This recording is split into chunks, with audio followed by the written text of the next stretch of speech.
کاریش ندارم.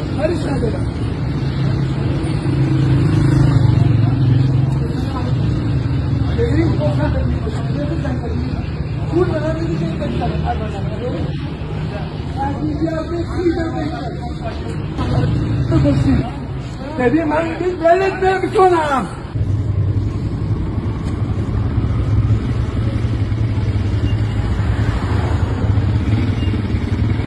در این ویدیو میپردازیم به جزئیات قتل خانم زهره فکورصبور، بازیگر سینما و تلویزیون.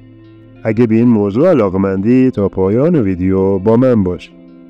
حدود 2 سال پیش خانم فکورصبور با خوردن قرص به زندگی خود خاتمه داد و در آن زمان برای این کار وی دلایل مختلفی ذکر شد، ولی پس از رمزگشایی تلفن همراه وی به حقایقی دست یافتند و از فردی به نام محمد رضا نجاتی شکایت کردند. وکیل وی آقای حسین شاهرخی میگوید پس از انتشار خبر محکومیت فرد مرموز در پرونده مرحومه زهره فکورصبور به لطف خدا طی عملیات ویژه مأمورین خدوم نیروی انتظامی، متهم ظرف 24 ساعت در مخفیگاه خود شناسایی و دستگیر شد. بعضی جزئیات پرونده اخلاقی و محرمانه است و شامل تهدید و اخاذی از خانم فکورصبور بوده است. وی ضمن تشکر از زحمات مأمورین خدوم نیروی انتظامی، متهم را آقای محمد رضا نجاتی اسلامرو معرفی نمود و از همه کسانی که علیه فرد مزبور شکایت یا ادعایی دارند خواست تا ظرف 48 ساعت آینده به کلانتری 129 جامی یا داسرای فرهنگ و رسانه مراجعه نمایند. اینطور به نظر می‌رسد که متهم در ورود به حریم خصوصی افراد مشهور و سلبریتی ها و اخاذی از آنها ید طولایی دارد. می‌پردازیم به مصاحبه وکیل پرونده خانم فکورصبور آقای حسین شاهرخی چند روز قبل از دستگیری متهم.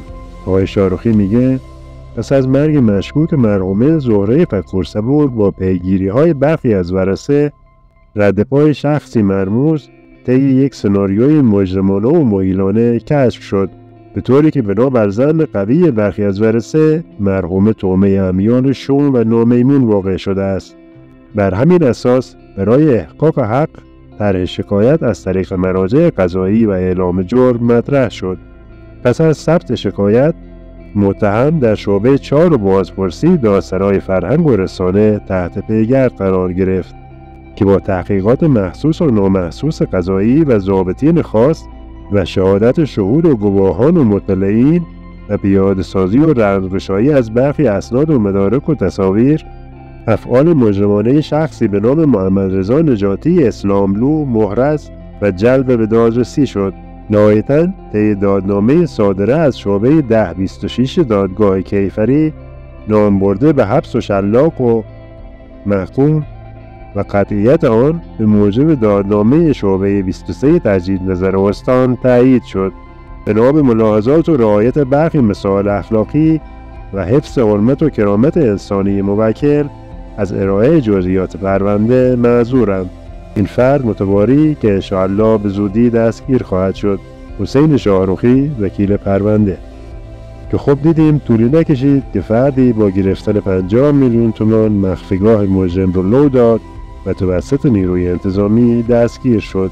اگر بخواهیم به اصل ماجرا نگاه کنیم، آقای محمد رضا نجاتی که خود را در شبکه 1 به عنوان یک کارآفرین معرفی نمود، به عنوان تهیه کننده و رسپانسر فیلم ها سر صحنه فیلمبرداری حاضر و با بازیگران زن ارتباط اولیه خود را برقرار می کرده. بعد از آن سر تهیه کننده و کارگردان را با دادن چک های جعلی کلاه گذاشته و با هنرپیشگان زن کم کم روابط عاطفی خود را برقرار می کرده و نهایتاً در جلسه‌ای با استفاده از مواد و مشروب از هنرپیشگان زن فیلم های غیر اخلاقی تهیه می کرده و از آن به بعد با این فیلم به اخاذی از آنها می پرداخته. اکثر هنرپیشگان هم یا دختر مجرد بودند یا زن متأهل و می بایست از آبروی خود محافظت کنند. این موضوع در حکم دادگاه خانم فکورصبور نیز قابل رؤیت است. آقای نجاتی به 4 سال و 1 روز حبس، 38 ضرب شلاق و رد مال 2 کیلوگرم طلا محکوم شده است که ظاهراً این طلا را از خانم فکورصبور اخاذی نموده بود. با فراخوانی که وکیل پرونده انجام داده و با پیشینه آقای نجاتی در روزهای آتی قطعاً پرونده های جدیدی علیه وی تشکیل خواهد شد. میپردازیم به خانم فکور صبور. زهره فکور صبور زاده سال 57 در یک خانواده 7 نفره در تهران. تحصیلات خود را تا مقطع دیپلم ادامه داد. در سال 70 با بازی در سریال قاب نور وارد عرصه بازیگری تلویزیون شد.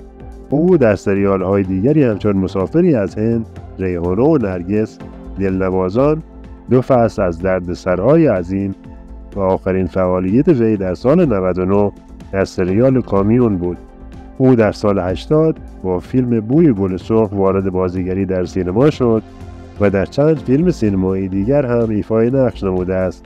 آخرین کار هنری وی در سال 1400 سریال بی همگان بود که پس از مرگ وی ادامه نقش او را کمند امیر سلیمانی به اتمام رساند. حضور مهران ماهام در اکثر کارهای خانم فکور صبور این زن به وجود می‌آورد که یک رابطه بین این دو وجود داره که بعد از مرگ خانم فکور صبور مشخص شد که ایشون همسر دوم و مخفیانه آقای مهران ماهام بوده و اکنون آقای ماهام یکی از شاکیان پرونده است. در پایان امیدواریم با مجازات متهم روح خانم فکور صبور در شادی و آرامش باشه. اگر ویدیو رو پسندیدین اون رو لایک و کانال ما رو سابسکرایب کنید و در ادامه یکی از ویدیوهای بالای صفحه رو برای تماشا انتخاب کنید. تا دیداری دیگر، بدرود.